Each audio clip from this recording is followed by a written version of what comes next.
In today's video, I'm going to teach you how to get the ICS iCal link to sync your Google Calendar with your website, making it easier than ever to share your schedule online. Getting started, the first thing you need to do is navigate to Google Calendar. You can do this by typing calendar.google.com into your browser's address bar or using any bookmarked link you might have. Once you've landed on your Google Calendar page, you'll see all the calendars you have access to on the left-hand side. Look for the calendar you want to sync with your website. Next to it, you'll notice a small three-dot icon. Go ahead and click on it. This will reveal a drop-down menu with several options.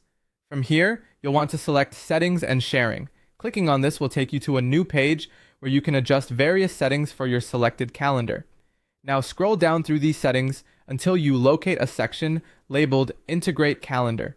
Within this section, you'll see several links. The one you're looking for is labeled as the ICS or iCal link. This is the golden ticket that enables you to sync your Google Calendar with your website. Copy this link by either highlighting it and right-clicking or using a convenient copy link button if available. There's another link that you might also find necessary. It can sometimes be displayed nearby or further down, ensuring you have all the options you need for syncing. Make sure you're copying the correct link that matches your syncing needs for either public or private views.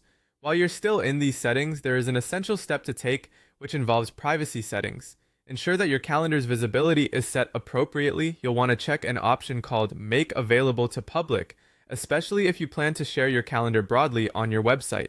Please note that making your calendar public will allow others to view it, so it's not advisable for calendars containing sensitive information. Once you've made any necessary changes to your privacy settings, a confirmation pop-up might appear asking you to approve the changes. Simply click OK to proceed. This will finalize your settings, and you can now use that ICS or iCal link to sync your Google Calendar with your website. This link can then be embedded in your website's calendar or scheduling plugin, ensuring all your events are updated regularly and accurately. Congrats! You've now got the ICS or iCal link ready to go, making it much simpler to keep your calendar events in one place while sharing them effortlessly. Thanks for tuning in, and happy syncing!